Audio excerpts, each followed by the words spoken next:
Okay, so here we go. Good morning, everyone.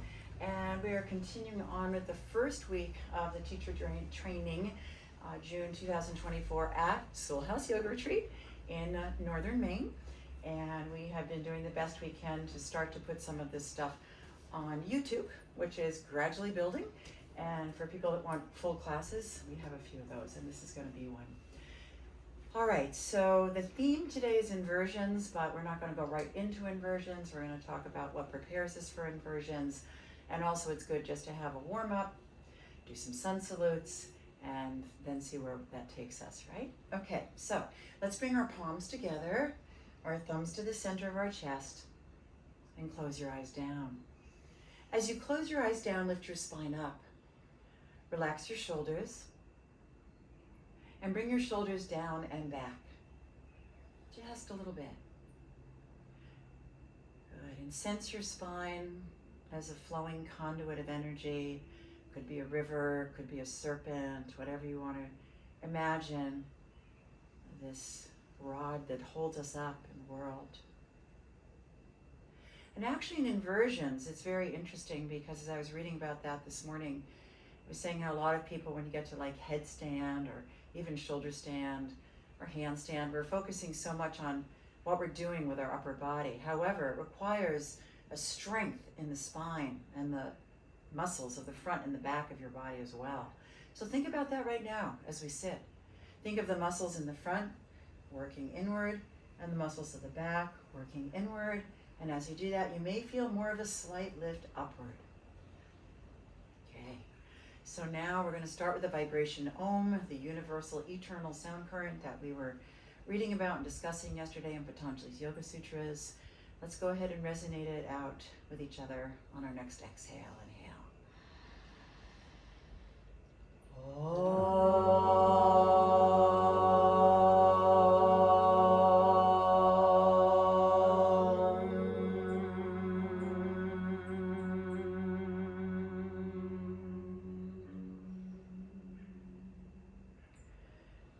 Now take another inhale through your nose.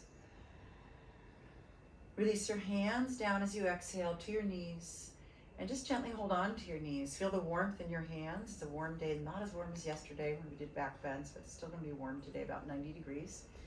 And so we're going to do a couple things that we did in our Kundalini last night, our first Kundalini class in our teacher training. And I use this often because it's so nice. It's called the stomach or Sufi grind.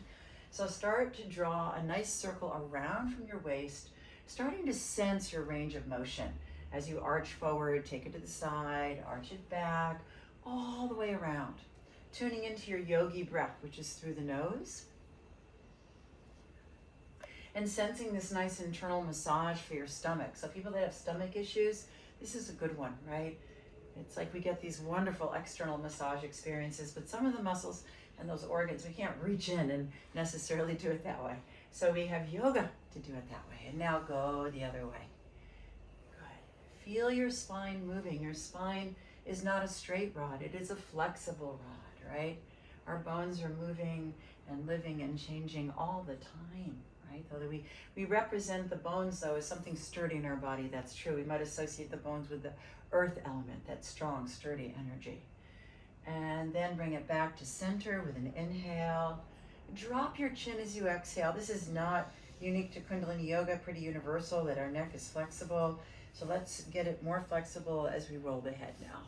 Relax your face, relax your mouth, relax your tongue, relax your jaw where a lot of people hold tension, relax your chin, relax the space between your upper lip and your nostrils, and relax the lips. And then go the other way. Breathe through your nose, yogi breath.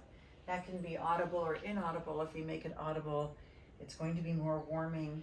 And that is our Ujjayi victorious wave breath. We hear the waves of the ocean in ourselves. All right. And now let's bring that head back on top of the spine with an inhale and exhale. Now before we let our eyes open, float or flower open, go ahead and gently let your eyes float open. So I realized that when we were doing back bends, we actually didn't get to up dog, which I mentioned we would. And I have a little message for those of us who do up dog, and we're going to do it right now. Go ahead and see what you think you normally do with your upward facing dog. A lot of people do this, okay? I do not. We'll do it today. And then what I do is I just keep my chin parallel and look forward, okay? We're not there yet, but do you think about what you do? And so I saw a picture today of someone who had a really nice bendy back, and they could do this really easily. And so as you take your drishti out in front, I've already said when you're balancing, look to the floor, which some teachers don't say, if it's challenging to balance because it grounds you. And if you look up, it's going to bring your energy up. So once again, in this age of anxiety that we live in, for me, it does me much better in upward facing dog to not look up. I don't need more anxiety. And my neck doesn't do that very well. So I could also look forward and look up. Just a little lesson on drishti, right? On your gaze. All right, so our eyes are open. Let's go ahead and come to child's pose. So spreading your fingers wide and knees either under your hips or a little wider. Take a nice inhale. Let's not rush. Let's come back up onto all fours together. This is just trying to slow you down because we all got that vata. This is going to make us more vata when we look up, right? So right now, just look down to the earth and then inhale. And as you exhale, now let's sit back, right? Reach the fingers forward or beside you. And if you reach the fingers forward, much like most of us are going to do in this yang practice, pull your tailbone back so that you really reach the fingers forward. And what might this remind us of?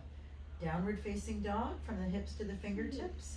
Once we put more energy into our arms, downward facing dog, it's beginning of preparation to do with some of our inversions and arm balances, right? So if your elbows are off the floor right now, have your outer elbow in line with your pinky, inner elbow in line with your thumb, and feel that widening in your upper back, which we call the shoulder girdle, includes your clavicle in the front, right? And just feel that. Feel that widening. If you're doing that, you can also have your elbows on the floor, not engage your arms, have the arms beside you, doesn't matter. Good. And then what we're doing in this posture as well is we are opening our hips, and that is going to come into play in our inversions as well. So come up onto all fours, spread your fingers wide, take your right foot back, curl the toes under, press the heel back, and open the back of the right leg as you strengthen the front of it. Yes. And then reach your right leg up in the air, bring your left arm forward. The back toes can be curled or flat. Curled will give you a little more stability, flat will be a little more challenging. And now inhale and just exhale, take it in, contract in. Inhale, reach the arms out, and exhale, release it down. Second side, take the left foot back, curl the toes, push back, open the back of your left leg. Don't rush, please don't rush. Let's stay present. We know what's coming. That doesn't mean we have to do it. I'm gonna tell you a story in a moment. You know, I like stories. And now lift your left leg up. Because I was just reading today, when I was reading about Breath of Fire, there's another article about Bobby Joyce, and I had gone to him at the Puck building too. But anyway, bring your right arm forward, your left arm back. And I'll tell you my experience with him at another place. I took a class with the Ashtanga guy. And now inhale, and as you exhale, bring it in. And come to all fours, and I'll tell my little, no, just one today, just one. Come to all fours, come to plank position. Press your heels back. So I'm gonna tell you a little story. In Vinyasa, we go Chaturanga, up dog, down dog, right? And there are 50 of those in series 1, right? So come back to downward facing. I'll continue my story. Pull your tailbone back, pull your belly in. It's our first one, so maybe you don't have to be as wide. Outer elbow to pinky, inner elbow to thumb. Feel the shoulder girdle widen. Keep your belly strong and lengthen your back. Feel that you're really strengthening your upper back and also stretching it. Both of those things are required for your inversions. So we were all there doing this, and you know, we know there's 50 of them, so everybody knows they're going to do a chaturanga, the up dog, and a down dog. Somebody went ahead to an upward facing dog, and Padabi Joyce had us all hold chaturanga, and there were 200 people there, I think, had us all hold chaturanga, which is really challenging until that person realized they'd gone ahead. I remember that lesson well, right? So he wanted everyone to work together. We don't have to be a stickler on that. I'm just saying, see if we can slow down and, you know, be in the present moment. And when you do jump ahead, realize that's the vata in all of us. I'm probably one of the, if not the most vata person in the room, right? That means that we've got a lot of energy, and it borders on, you know, anxiety, right? So anyway, Okay, so now look between your hands and inhale, step, walk, or hop to the top. Bend your knees, stretching from your hip socket. Maybe your chest even lays on your thighs. Let your head go. And then feel that upper back now just stretching. Shoulders are soft. That's another thing we have to think of in our headstands and our shoulder stands is our shoulders. They are not as tight in their socket as our hips. They're quite complex, right? Sway a little bit side to side. If you want, hold on to elbows or biceps. Keep seeing if you can let your head go. And as we let our head go, letting the thoughts go. And then coming back to center, staying here for a moment. Every time we exhale, let go of whatever you need to out the top of your head and the bottom of your feet, back to Mother Earth. And now in this position to see where your head's at, just nod yes. Yes to your practice. Yes, yes. And just let your head hang and go no. What is it we need to learn to say no to? Are we already saying no to it? No. Feel the ability of our neck to really move in lots of directions. All right. And keeping your knees bent and your belly strong, your head will come up last. Inhale, come slowly up. And exhale, again, bring our shoulders down and back. It's a very warm day, and I do not have low blood pressure, but today when I came up, I felt a little bit lightheaded. So people with low blood pressure often will feel that, and they shouldn't be over there too long. I think today it's just the heat, right? My dog was panting in my bed last night like this, so it's a little hard to fall asleep, poor guy. All right, so now bring your palms together and your thumbs to the center of your chest. Take a moment. We talked a lot about this, offering our practice, intention, affirmation, devotion. Never underestimate the power of your heart. Power of your heart. So set your intention, affirmation, or devotion from your heart center, which is right where your thumbs are.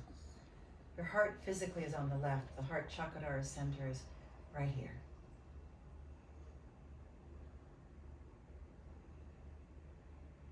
Good. Okay, so in a moment we're going to start some slow sun salutes.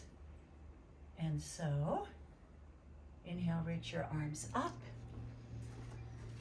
Palms together or not, gaze forward or up. Now here I sometimes do gaze up just to get a little bit of that extra back bend, but not dropping my head way back. Exhale, folding over. Bend your knees, gaze forward. Inhale, step your right foot back into low lunge. And this morning we'll take a minor detour into straighten the left leg into that pyramid position as we bring our body into a little twist over the left leg and press the heels of both feet down. The right one will straighten pretty easily. The left one might be more challenging. See some people using blocks here. That's a really good idea, right? Blocks are our friend. And then bend the left knee and spread the fingers wide. And inhale, come back to your plank position. And exhale, drop your knees. Sit back into child's pose. We're going to come forward into Sphinx, Cobra, or Up Dog. So inhale, nose, chin, chest, belly, hips. Is Ashtanga Yoga or modified push-up, or if you want a full chaturanga. And then Sphinx, we're on our forearms. Right, Cobra, our hips down the floor, elbows come up, shoulders stay down. And that looks like a really beautiful Cobra, Astrid. Yeah, really nice.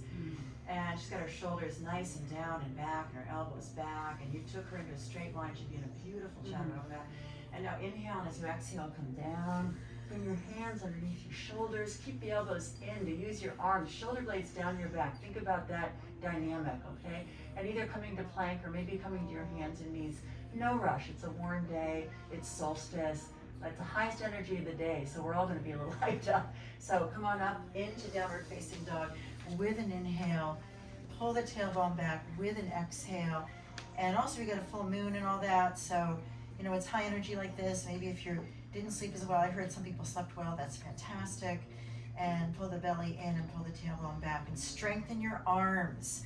And you want to both strengthen and stretch that upper body. You want to think about that today. And now inhale, step, walk, or assist your right foot forward. And exhale, straighten the right leg.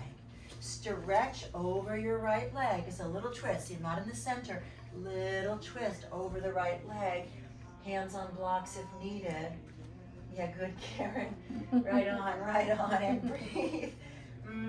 I use blocks a lot when I'm doing Trikonasana, for example, right? Just the way my body is built, it's like blocks work much better. And then inhale, take your left foot forward. Exhale, fold over. Inhale, rise up. Ground into the feet, the toes as we come up. And exhale, prayer to the heart. Whew, good. Okay, get a little lightheaded again. I think it's the heat, right? It's really hot. Okay, so now we're going to do the vinyasa one because we didn't look at the upward facing yesterday. So I'm going to borrow Karen's block from Minutsky and I'm going to give it back to her. So these days when I do chaturanga, if I'm going to hold it, I often use a block because of my age and my shoulders and other things. Anyway, my gaze is slightly forward, my chest is slightly forward, the elbows go back like Astrid had in her beautiful cobra, and they can either hug into the rib cage or go no wider than your so there's my chaturanga, but if I want to hold it these days, I do something like this, right? So I'm really working my arms, but not straining my shoulders. Upward facing, I still don't need the block, but some people still do need the block, or do need the block. This is the upward facing, and today I have on pants, you can't really see this, but really important your knees are straight in either one, and that you're not hanging. Now I saw this girl, again, she was really bendy, and it was saying, can you be relaxed? You know, this is a strong pose. They were saying, can you be relaxed in your upper body? So you're not doing this. You see a lot of people do this. To the best of your ability, you're gonna put your armpit chest forward, opposite of downward facing dog. So when you come back to down dog, you're gonna widen that shoulder girdle again and come back. And this is nice if you're gonna hold down dog for a while, is to put the block, I promise I'll return, to put your head on the block. Okay, so let's see how we're doing on that. Come to the front of your mat and inhale. What we're gonna do, just a preview, we're gonna hold the upward facing dog a little bit because I like to do that anyway, and then you can play with it. So remember, it's like this, right? Does not come easy in this pose, and I might come around and do a little assist adjustments because that's what we're gonna work on later today. So inhale up, exhale, fold over.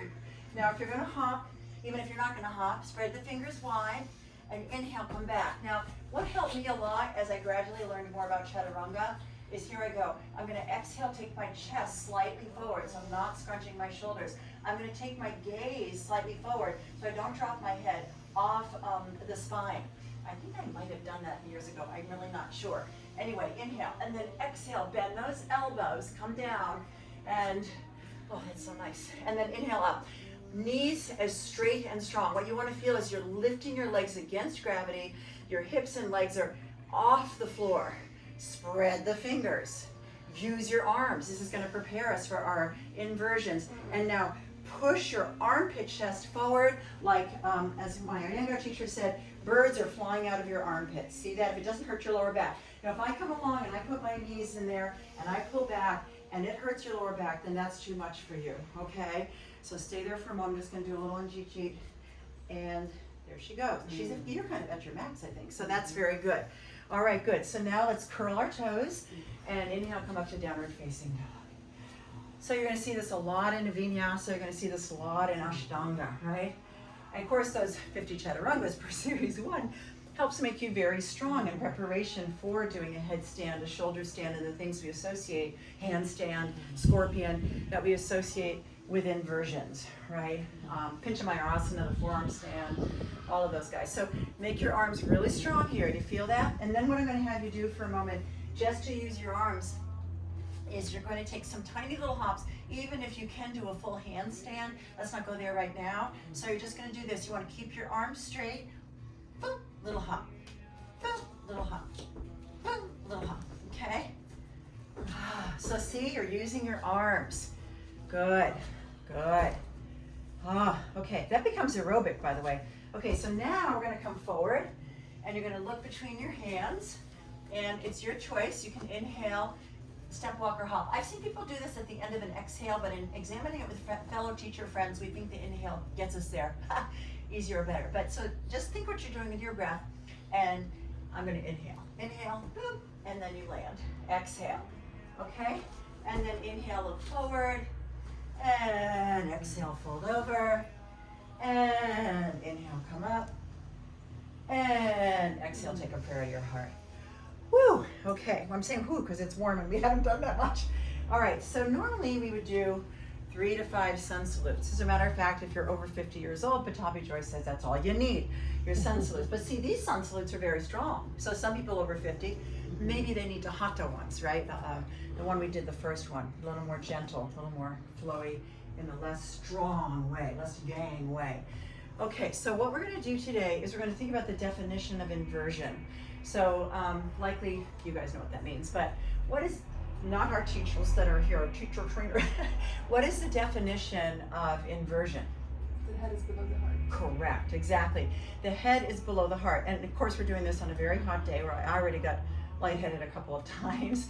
But let's warm up a little more. Let's do a Trikonasana. And from there we'll do Prasarada Padottanasana, which is an inversion. So basically when you went into Uttanasana, right, or Ragdoll, it's an inversion, right? But we're gonna work towards the ones that are generally associated, which some of you have been really enjoying doing here, right? So, okay, so Trikonasana, we've done it on the wall with a partner. Today we're not gonna do that. So we're also gonna learn a little bit, which we haven't yet, the principle of whether you wanna hop into the position. Why would we hop into the position besides it being fun? It strengthens your bones. So you also don't want to strain your joints. So here I am, I'm gonna come to the front. Here I am, and what you don't want to do, that's jarring, right? So, and it's fun to jump, right? And it's good for your bones. So just try to land softly with your knees bent, and often it starts like this. So here we go. Inhale, boom. See how I landed gently? But I still got a little bit of that isometric resistance, right? Okay, so let's step or hop to the, you know what I did, the right foot to the back of your mat, left in the front. Very cute. It's also cute to hop, is it not? All right, beautiful everyone. So let's look at our feet for a moment. The feet are your foundation and they are parallel right now. I would like your toes facing forward. Also, what about the distance between your feet? I'll just say what I know, and that is in Ashtanga Yoga, they're about 3 feet apart. In Iyengar Yoga, they go a lot wider, and so it's up to you. I like to stay closer because I can use my legs more strongly. If you can go wider and fully engage your legs, go for it. That's just my input. Turn your right toes to the back of your mat and look at your left toes and either have them parallel like they were or in a little bit, that'll do. You want your hips open like Warrior Two. So you want to face this wall over here for you 4 people, right? The others no. Okay, so now let's take our arms out to the side, squeeze up on your kneecaps and quadriceps. Make your legs as straight and strong as you can. And reach energy out through your fingertips, relax your shoulders, and right now, feel your shoulders right over your hips. For me, I'm gonna keep my hips cinched in, and this is where I said I often use a block. I'll use my leg today, but you'll see I won't get that far. So inhale, keep your arms as they are, and exhale, bring your right arm down, your left arm up, tuck your tailbone under. The goal here is not how far we get. If you wanna go with alignment, the goal is to keep your spine in line with the right leg. And when you do that, your drishti here is to look up. It is to look up. And by the way, looking up is the more challenging way to balance because the energy is not as grounded, right? And use all your fingers there, everybody. Someone's missing that instruction. The male in the room. Left fingers up. You're putting your energy up to make a huge difference. Yes, there is a lot of energy here. Strong. You have strong hands. That's your livelihood, right? So it's really good. You know, you're directing the energy. And hopefully when I give you these little tidbits, you appreciate that. You're bringing more of your body into the pose. And now inhale, come up. And exhale, turn your right toes forward and have them parallel again. Good. Exhale. Turn your left toes to the left. Watch those right toes. Make sure they're correct. And please, let's not rush. So have your shoulders right over your hips. Now for me, I'm going to take this instruction. I'm going to cinch my hips in and keep them there as I go over. And we've had this where you go like that. And as I said, the hips it's tight in the sockets. You do what you want. You're just going to not be level anymore in your hips. So inhale, and I'm going to try to stay level. And in so doing, look how I don't get very far. But I want to keep my hips level and I want to bring my spine over my legs. And sometimes, as we said in restorative, but for every yoga practice, less is more. I get sloppy if I sometimes don't, stay back, hold it back, right? So squeeze your quadriceps, the big muscles above your knee, squeeze the kneecap, and everybody in this pose, if you will, lift your toes up right now, which Ajit's starting to do already. So if you lift your toes up, do you feel where your feet are grounding in? That's how your feet are meant to support you in the poses. Okay, and now gently have your toes go back down. Wonderful. Now inhale, come on up. Great. And exhale, bring your feet parallel again. Now this is a pose that you're going to teach a lot. And this is a pose where a lot of people, again, they rush past the foundation. And somehow, just pattern-wise or something, they don't intuitively go to feet parallel. I see people go like this a lot, right? So have your feet parallel, and as you have your feet parallel with the outer edge of your foot in line with the outer edge of your mat, you can take the toes in a teeny bit if you want, but a little more towards pigeon-toed, but not open, right? Now I'd like you to squeeze up in your kneecaps again, and what do you feel? Can you pay attention to your inner and outer knee and your inner and outer ankle? Do you feel that they're both strong? Great. If we did the other thing, you'd lose it in your inner knee and ankle. So good. Bring your arms out to the side. Inhale and exhale. We did this the other day, and I want us to work on stretching and strengthening the upper body. So walk your hands out. Keep your feet as they are. Spread the fingers wide. Inhale. Take the tailbone back. Keep the belly strong. Exhale. And by the way, Prasarnapadottanasana, besides being an inversion, always remember this, it's a waist strengthener, right? So these forward bends are strengthening the belly. And so you can pull that belly towards the spine and not collapse your lower back, particularly if you're bendy there, okay? I think I hear a show. Yes, you can come to yoga, dear. Okay, everybody, that's good. Now we're gonna walk back to the full expression of this pose. So you're gonna walk back, you might have your blocks under your hands, you might have blocks for your head, you might not use props, but props can be pretty useful here. And then spreading the fingers, if your elbows bend, bring them in line with your wrists and shoulders. Mwah. Hello, buddy. And then if you can, take your head to the floor. Now, here's where I talked about this the other day. I need to bring my legs closer. So wider isn't better. Why do I need to bring my legs closer? Because I feel my back rounding. And if my hips are open, which helps us get into headstand and things like that, if I can hinge better for my hips, then I can keep my back straighter, which is always the goal in yoga, except if you're like doing a back bend or something. But even in a forward bend, can you push those spinous processes forward a little bit and not round too much? Breathe. Good. Walk your hands out. Take your hands onto your hips. And with an inhale, ground into your feet, legs, belly, and breath, and come up. And exhale. Now we're going to do all of these. So have your hands on your hips, not your sacrum back here, and keep them there, because this is feels like you're going far, which you are. But again, like those twists and everything, where you keep the alignment. So just stay here. Push your elbows back. Feel your chest rise up, and look up a little bit. Inhale. Now, if when you come down, your legs feel like you're wobbly, then you can hold on to the floor again. Engage those legs, feet look good, everybody. Exhale, pull the energy to the outer edge of your foot. Come down.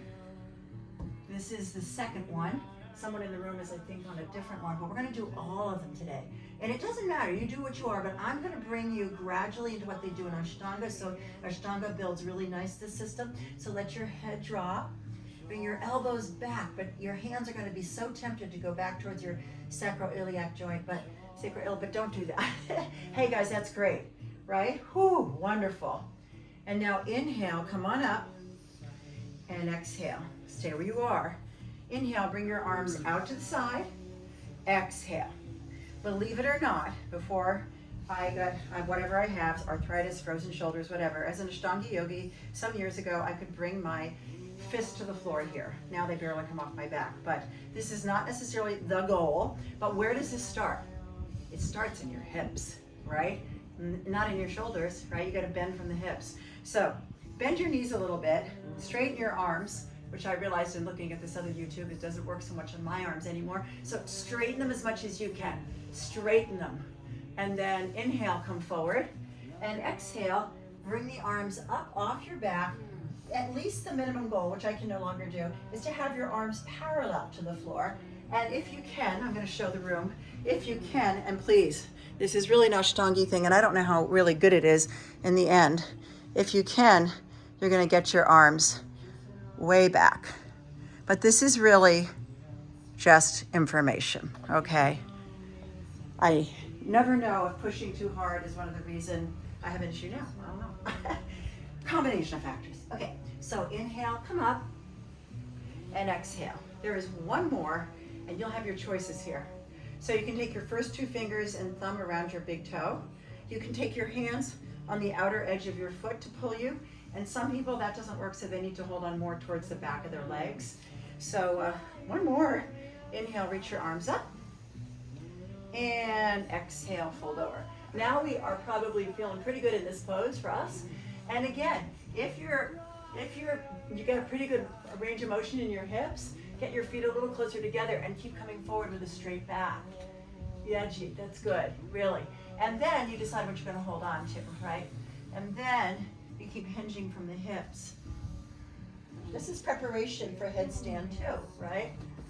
Preparation for headstand 2, the one that for some reason is getting so many crazy likes on YouTube, you know, where I show them how to go from crow to headstand 2. Anyway, okay, everybody. Now, whatever you're holding on to, hold on to it still. And inhale, look forward for a moment. Now, again, it's not going to look much like a back bend, but think about back bend now. So shoulder blades down your back, sides of your navel strong, gaze slightly forward without jamming your neck. My younger teachers come up with this thing recently. Keep the diamond at the back of your neck. Love that. Take your hands under your hips and inhale, come up. Woo, exhale, good. We're going to do one more with our legs separated today. And this is another thing that if you have that flexibility in your shoulders, you can do this at your upper back. This is something, I used to be able to do. Doesn't matter, we do what we do. So I'm going to show you guys and you do what you can do. So let's bring our right arm up. You can keep your legs wide for a moment. Bring your right arm up, inhale, your left arm back here, and exhale. Inhale, bring your left arm up. And this is where I have full bone on bone, so it's very challenging for me here, right, on the right side.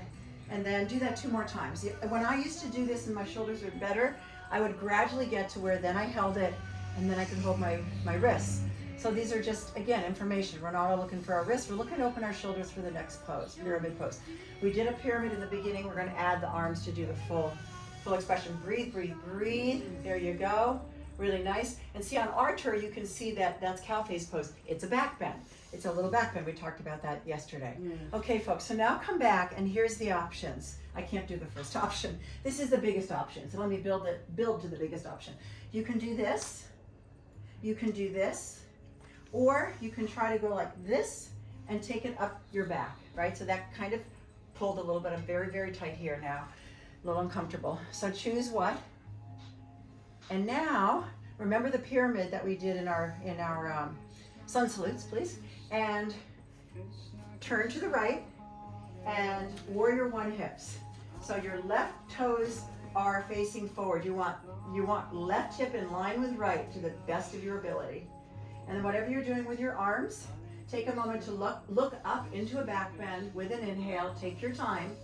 Come down slowly as you exhale and come over the right leg, which we did earlier, only now you don't have your arms. So if you need your arms, you can hold on to your block or the floor, release this other thing, right? And stay there for a few moments and breathe. We're not going to do it today, but this would be an interesting transition into Warrior 3, which we haven't done Warrior 3 yet, which is actually part of Series 3 in Ashtanga, so obviously not really a beginner's pose, but certainly taught a lot. And now inhale, come up. Keep your arms as they are. And exhale, turn to the front of the room.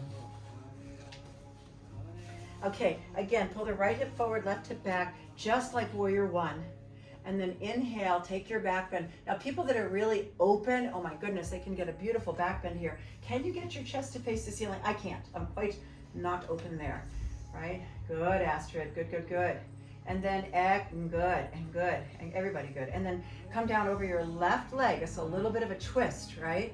So you come down over that left leg. And you breathe.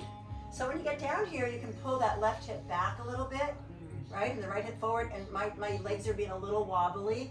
And so I'm gonna see how much I can really ground into my feet and use my leg muscles a lot. Yeah, I'm gonna breathe because that will help me. All right, and then we're gonna inhale, come up. Maybe take your little back bend again, maybe a bigger one than me. And then exhale, release. Now, when you come back to mountain pose, you may feel inclined to what Jeet just did. So you can either have your arms like this and just let everything come back, or if you feel the need to shake, you shake. I've seen it taught both ways, right? All right, so let's look today at eagle pose, right?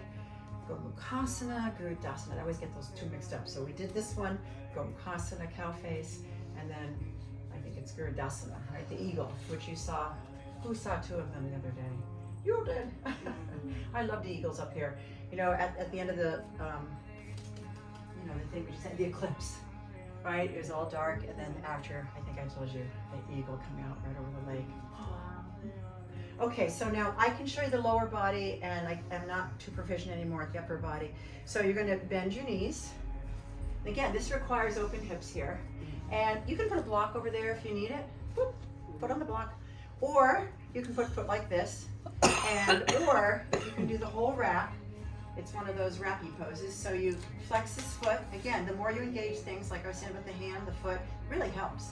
Here I can do that. I have my left knee under, so I do opposite arm under. I think it's taught both ways. You're meant to wrap the arms so that the wrists come together, and then to work your shoulders, you come up. Notice I'm not leaning forward, right? When you're further away from your center of gravity, it is more challenging to balance. You see, a lot of people love doing this. That's okay. That's gonna strengthen your navel. It's a nice forward bend, and everything's closer to your center of gravity. If you wanna work on the balance, stay up. Right? Okay? So you can start on whatever leg you want. I'm going to do that today, though. When you're teaching, probably not the best idea. Keep everybody in the uniform, because sometimes people forget what leg they were on. And flex that foot. Boop, boom, right? You do not have to say boom, boom. Now, Dristi becomes very important.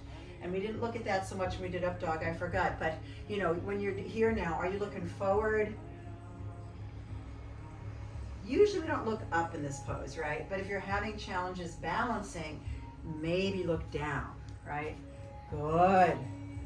This one's taught a lot, right? Yeah. Whew. Belly strong, center of gravity supporting you. Yeah. Good, Veronica. So if you lift those arms up, you get a really good shoulder stretch. And now inhale and see if you can come out of it with control. The going in and the going out, their own pose in themselves. Wonderful. Okay, and you could also be near the wall, which I'll do right now because it's my wobbly leg on certain days. So bend that other leg, engage it, flex that other foot, bring it up, wrap it around. Now I'm taking my left arm under. Now on this side, I'm pretty good today. I'm centered at least. I sometimes have to take it over there because my bunion will turn me in. One time I was in my younger class and I'm over here with my arms and my teacher came by and she's like, "You're not balanced." I'm like, "Well, actually for me, I am. That's true. I'm not in the center, but I know that I come to this." So you got to know your body. That's all I'm saying. That's all I'm saying. Good. And now inhale, come on up, and exhale, release. Okay, so let's get our hips a little bit. Oh, let's do it on the wall. I was going to have us do a standing split, but it's a lot of fun on the wall. So let's look at the wall. Here we go. Gonna get our hips, and you'll see in a moment, like, why are we working on the hips so much? Well, people like to work on the hips anyway. But here we go, everybody. I think I'm in the camera. So you're gonna start out with downward facing dog. You're gonna spread your fingers wide. Yeah, you can check, Esther, thank you. And then you're gonna take that leg up, and you're gonna see how far back you can go, right? This is standing split. And if I did it off the wall, which is also interesting, it would be like this. And if you do it off the wall, what also is interesting is one hand, second hand, balance, right? But let's do the wall, okay? Let's try the wall today. So you're gonna take a downward facing dog on the wall. Take your time, take your time. Now remember, you also, for your inversions, wanna remember the upper body. So shoulder blades down the back. Oh, good. Keep those elbows, if you can, nice and strong and straight with lots of space in them. I meant to flex our toes. That's a very good question. I personally don't think it matters whether you flex or point the toe. Yeah, I really don't think it matters. You get a different experience, right? So if you flex, you're stretching the back of your leg, and if you point, you're stretching the front, right? Lindsay, do you feel like you don't have room or you don't want to do it? Oh, well, I just Or didn't both? know which All right, good. You guys feel that? And now we're going to go to the second side. Yes. Nice release. Breathe, breathe, breathe, breathe, breathe. And then you walk your arms up. Yes, if you're like a person who can go towards a split, you know, this is a dog split, so you can walk in towards the wall. Yeah. Good. Everybody feeling okay? All right. Alrighty, now let's come away from the wall. Let's come back. And I think today we're going to work a little bit because Coulter talked about this in preparation for these arm balance, these inversions that require sort of arm balance. No, body balance. They're not arm balances really, right? So headstand's a body balance, right? Shoulder stand's a body balance, right? So, however, he mentioned this, and that is balanced crow. Now, there's a difference between the crow and the crane. So the crow is, to my understanding, the one with your elbows bent. See a lot of people learning this, and they go, "Boop," very hard. That's advanced. And you want to try to get your knee into your armpit. It's strong, right? So, the other thing is men tend to have stronger upper bodies than women. So for some of these poses, like how he went into the handstand yesterday, that would be somewhat logical, right? And so we women have to work on getting stronger. So here we go. We start out in the crow squat, and I'm gonna do it first without any props. Again, I think I'm in the camera. And then you're gonna spread your fingers, that's real important. And I do it with my knees hugging the shoulders, which is in this clip that's gotten so many views. But anyway, it doesn't matter. Your belly, thank you. Your belly is strong. Your upper back, what thing? It's also wide. It's also open, strong. I should say wide, right? Yeah, that's open. And so I'm gonna hug in with my knees, and they're supposed to stay up here on the deltoid, though mine slipped down. And I'm gonna look forward. The drishti here is forward. Why? Because if I don't look forward, I'm gonna fall. It's not very far to fall, but what if I felt my chin? Probably wouldn't feel very good, right? Linda Rowe has a story about that I won't tell here, but I'll tell you guys later. It's about someone who fell in her class, right? Anyway, so there you have it. Now, let me have 2 blocks. You could also do this with a block and a bolster, da-da-da. So, and also, by the way, if you don't get it this morning, just play with it, please. So, see where you go. Now, probably some of you are gonna do this. I cannot, it always slips off. That's not wrong, okay? So, looking forward, I can use this under my chin. And what I've discovered through someone who came here who didn't get it, she was working here for a while, a month or 2, and then she ended up leaving here and going home and doing a training, and so that was good learning for her. So anyway, but she taught me. She said, how about I try this? And here it went. She finally got it. Deb got it. Right? So there you have it. Okay? You can also use bolsters. Let's not spend too much time on this because I do want to move into inversions today.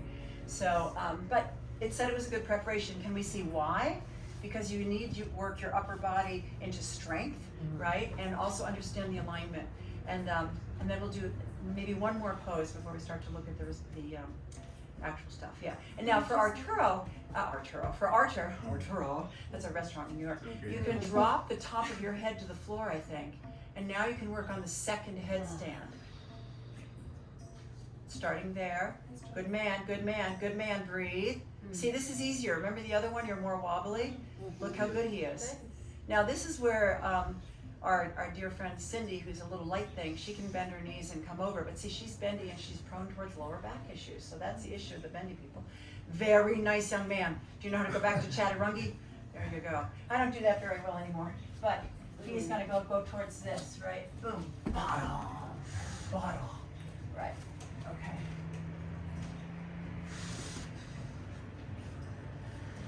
Hello, Shapas.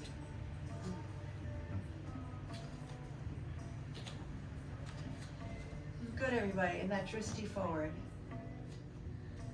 Okay, so Karen, what I would do for you is let me see your squat first. Great. Then bend your elbows, put your hands on the floor, and don't take your toes off yet. Take your gaze forward, and actually when you lift your tailbone, your belly should squeeze anyway, but squeeze your belly, and just look forward and take the weight, because eventually you're gonna take one foot then the other, and you'll start to find your center of gravity. That's beautiful. That is beautiful, Karen. That's exactly what you want to do at this point, because it really looks like you're doing the pose, right? Before you're like, how do I do that? I'm glad I saw that. So now Archer's very excited. He's going to do this for the rest of his life. So. And he brought his feet together. He read my mind. I love that. Question for skinny, bony people. How do we put our knees, like where do I have to put mine. Yes, I have thin arms, so I have to do it the Iyengar way, which is not even just for thin arms. In Iyengar, they want you to hug the knees into the deltoid, spread the fingers wide, keep your belly strong. So I do not put my knees on my arms, right? They hug in, and actually the hugging in is good, because what does it do? It continues to contract my belly and lift me up. This is another thing about this yoga. Remember, we want to lift up even when we're grounding down. So in this posture, you know, you don't want to weigh down too much. And if you lift your navel, see, I'm straightening my arms a little more, and I'm lifting up in my navel and like that, right? So it's not all that weight is on my wrists and my, you know, we're working against gravity. So you're not just resting your legs on your arms, you're actually Oh, it's squeezing. active. I'm hugging in. Oh yeah. Okay. Oh yeah. I'm squeezing in. Squeeze in with those knees. And take your gaze forward. You're looking down. You're gonna look forward. Spread your fingers. No, don't look down. Don't look at what you're doing. Look forward. You've got to find your center of gravity, like Karen was doing. Karen did this beautifully. She was like this. That's how you start. Then you go like that. Then you go like that. Yes, much better. You really do need to keep that gaze forward. There you go. There you go. Okay. Now there's one more pose that I want to show that is really good for this. And I'm going to ask if anybody has an idea of what I'm thinking of. It's not a trick question. Does anybody have an idea? I tend to forget to teach this pose, so it's good when I'm doing these that I go back and look at it. Dolphin, right? Dolphin is excellent. So we can, let me show you. We start on all fours, right? And we can come down like this and come up like this. Or we can be up and downward facing dog, a little more challenging, and come down like this, right? It is also the position for Pinchamaya Asana, the forearm stand. And then where we go back like this, I'm stretching my shoulders, I'm widening my shoulder girdle, I'm strengthening my belly, I'm strengthening and stretching that upper back shoulder area, which is much needed for what we're gonna do. And then here is one you've maybe seen. This is nice because like in Chaturanga, my shoulders are very strained, and here they're not. And I'm strengthening my arms and my torso and my legs. And you particularly know this is a belly strengthener, right? A core strengthener. You can go back and, let me demo that one quick. You can go back and forth, right? So you inhale back, head not on the floor, though it might look like it is, it's not. Exhale. And when I was more flexible in my upper back, I probably could show you, you know, more range of motion there, but you get the idea. Okay, so let's try one more, and then we're going to look at the typical inversions we know about. That's it, and then you can walk your feet in a bit also, if you want to think about Pinchamaya Asana, you know, getting your hips over your shoulders, just things to think about. And is our shoulder girdle wide? Are the shoulder blades going down the back? Do you feel a width across the upper back? That has helped my shoulders a lot. I wish I'd known it earlier, actually. You know, that width across the upper back in certain poses, particularly Chaturanga. Okay, everybody. So let's come on down. And let's go ahead, believe it or not, we're going to go to headstand first.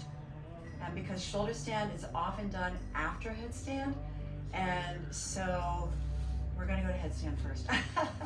So there are two, not arm position, head position ones. And as I was reading up on it in Coulter, you know, he said that most teachers, and I'm one of them, that would prefer you to get to the top of your head and have your body straight to the point where, as Dharma says, you're almost falling over. The other one is the people that tilt forward a little bit, and as long as you don't overdo that, you know, then it is a position. However, it tends towards the banana back because it needs the banana back in order to be balanced. So some people find that easier because they don't want to fall, they're afraid to fall, and I'm afraid to fall, but I also took my time learning, you know, the headstand. I started on the wall, then I took Ashtanga and they made me do it for 10 breaths, and then in Iyengar they build up the time. That's another thing, is how long you're gonna do it, right? So for most people, 1 to 3 minutes, you often put down into a child's pose, something like that. As I said, that course I took a long time ago at Integral, he said, you just come up, you can try this, you come up and you go, and you feel great, right? For people with blood pressure issues, glaucoma, certain things, you know, it's contraindicated. However, you know, like I've had people that were, had a family history of glaucoma and still really wanted to work on headstand. So you tell those people, just don't hold it a really long time, because the amount of pressure that comes into your eyes, and what someone was here saying, how you see how much blood goes into the face, you know, that kind of thing. So, okay, so let me talk about this a little bit. Your foundation is important, and some teachers are going to tell you, like, you feel like your head's barely touching the floor. Other teachers are going to tell you, you know, you need your head firmly on the floor.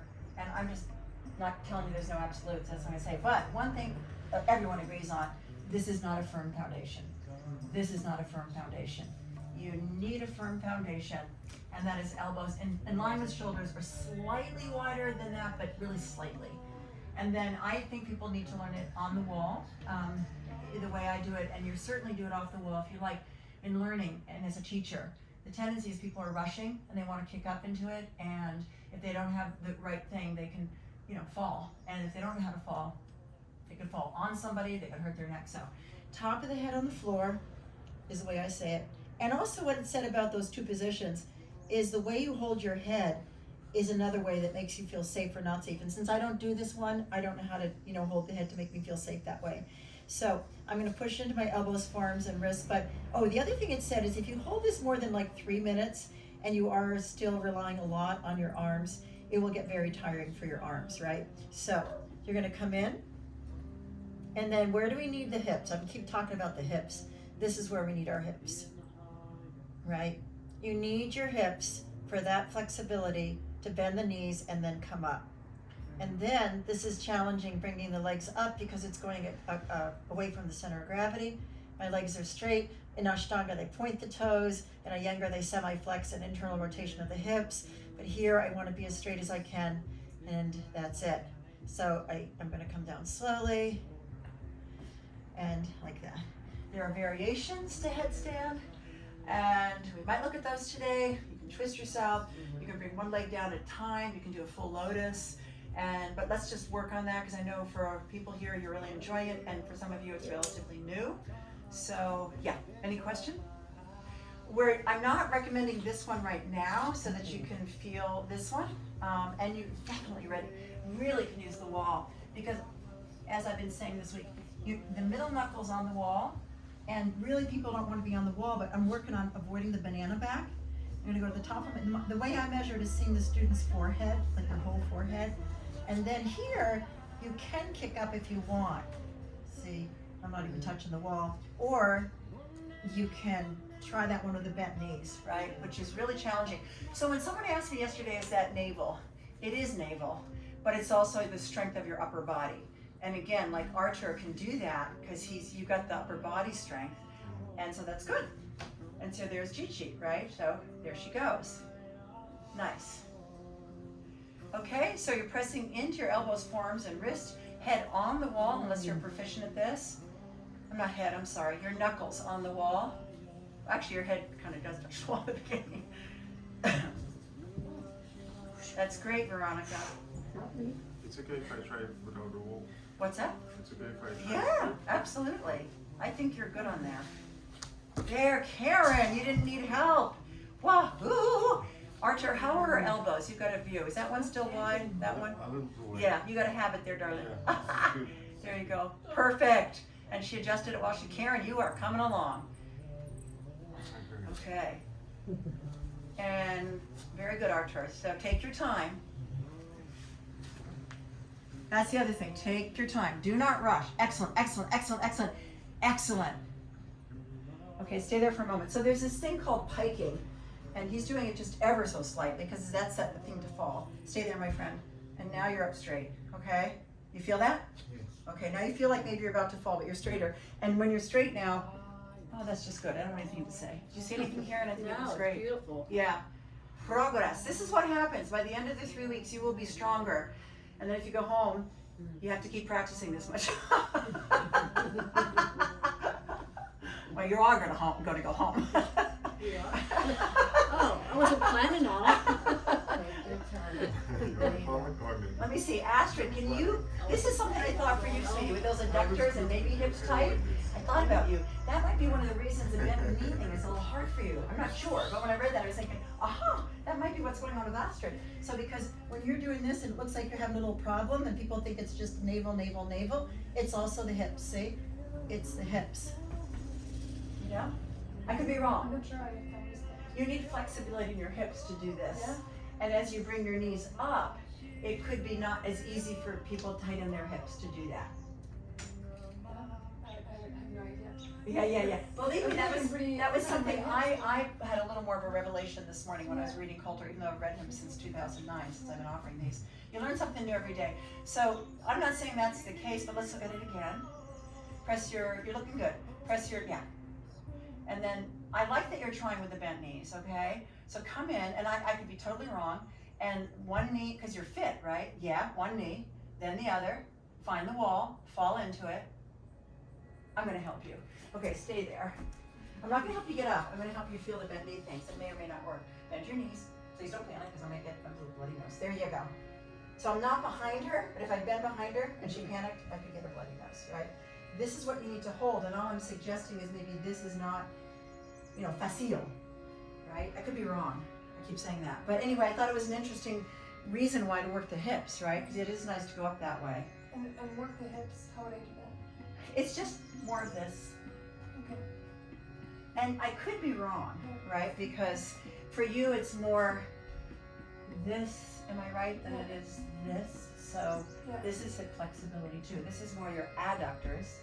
And this doesn't have to do so much with your adductors, I don't think. So these are all just learning. We're learning, right? Okay, so that's the headstand. I'm going to show you a couple things, and I don't know if I can do it off the wall today, because lately with my shoulder, when I do long headstands, I've not been doing it. I keep the wall near me for fear.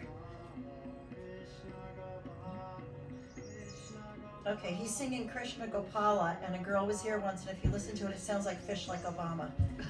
It's so funny. All right, so now this is one. Fish like Obama. No.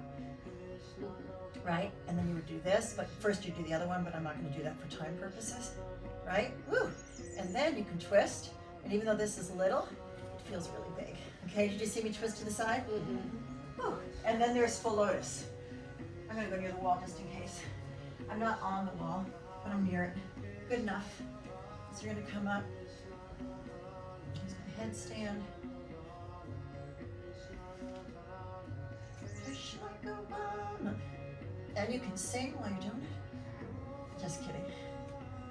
Now, the other thing is coming down slowly, which I can only do now in the second position. I used to be able to do this more. It's my shoulders. Pretty good today. Very good today. It's the best I've done in many years, okay? Oh, I once asked my friend Amba, how come I can do poses when I'm demonstrating but not when I'm practicing? And she says, when you're teaching, you're showing off a little. I like that. I'll take it. I haven't done that in a few years, so thank you. I will show you what I mean though on the second one.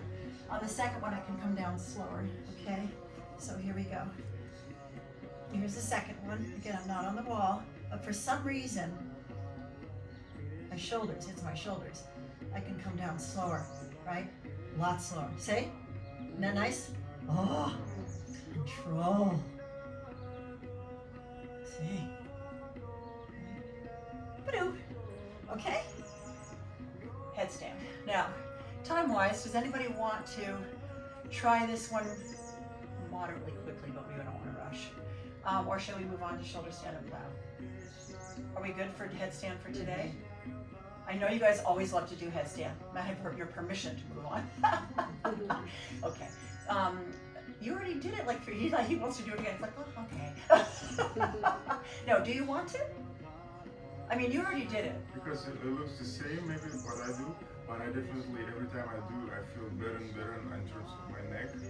Good. So either one of two things. One is you're aligning it better, and maybe it's one to begin with. Yes. And two, what I feel, me, is that like I have friends that have neck issues and stuff like from lots of headstands. And Coulter said it's really not going to affect your neck if you're including your entire body. I loved that, right? So if you're lifting up, if you're bringing your forward and back muscles in, which I talked about in the beginning, if you're thinking of your spine is holding you up, we focus so much here. And if you have your foundation, you can push up from the foundation. If you have this, you can't push up from the foundation. You're going to collapse right into your neck and upper back, right? So you're probably strengthening and maybe refining your alignment. And so that's what my Angra teacher says is yoga would be really boring, except every time you come to it, you have an opportunity to refine your practice. So I would like to look at shoulder stand and plow, which we often do after headstand to stretch the neck out.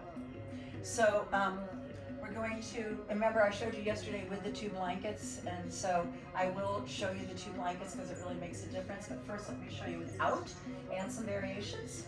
So back of the head on the floor, neck is long and soft, knees bent. Again, this is where the hips help. By the way, I was teaching in New York City before I came up here. I may have told you guys this. And I put a sacrum under this lady, a block under her sacrum just so she could have a little elevation. She happened to be an Indian lady.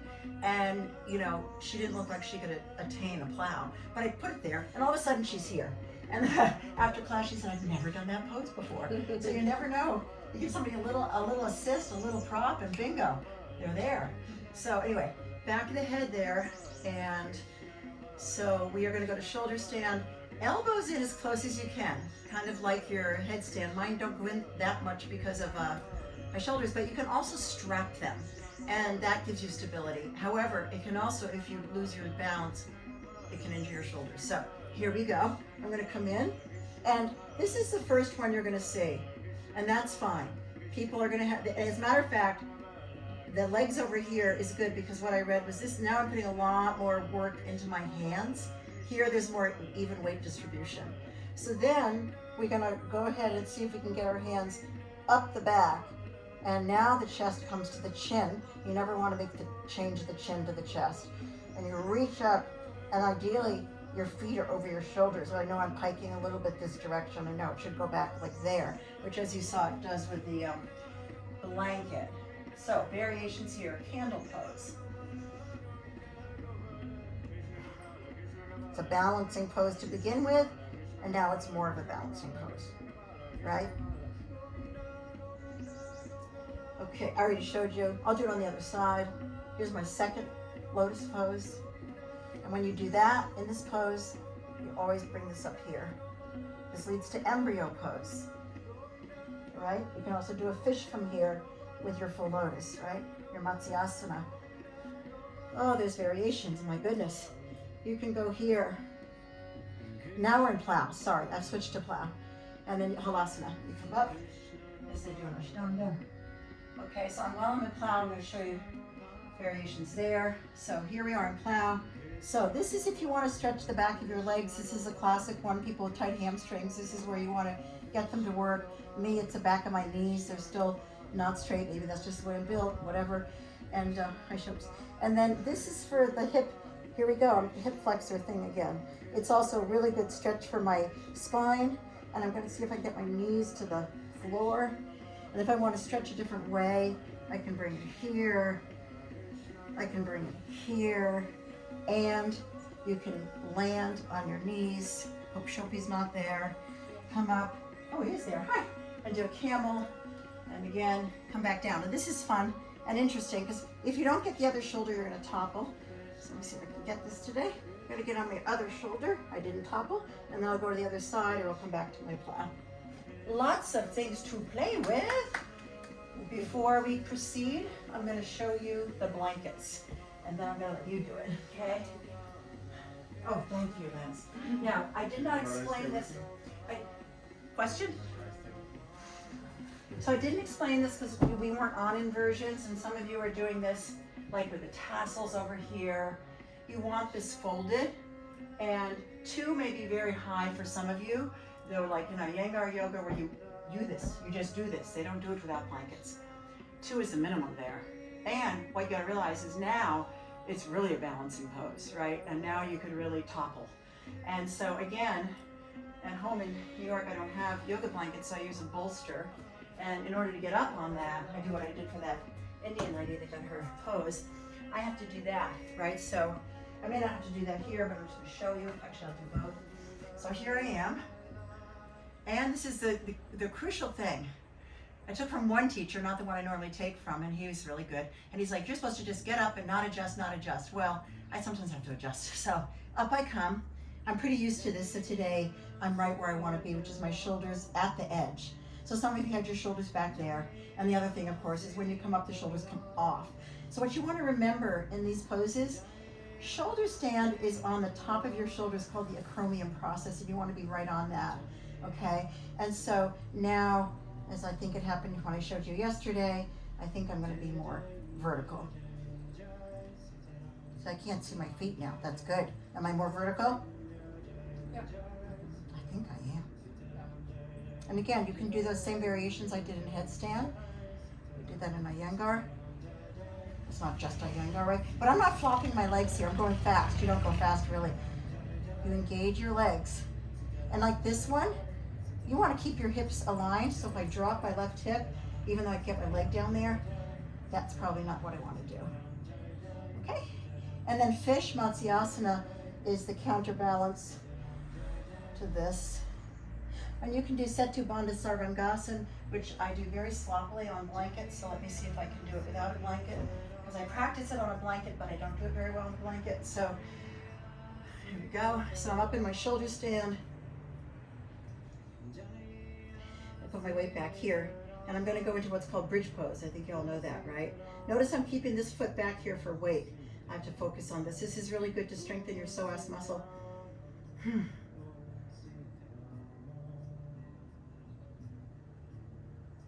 Right? You can do it here. I can do it, but the blankets, I'm very sloppy. Right? So you get that? And then if you're good at this,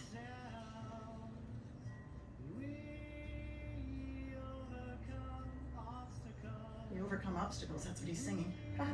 Whew. Okay? Go at it. Okay, let's start with shoulder stand. And I think I'm going to turn this off now because it's been going a long time and I think they've got enough inversions. Thank you. Thank you. Lie down if you're watching this.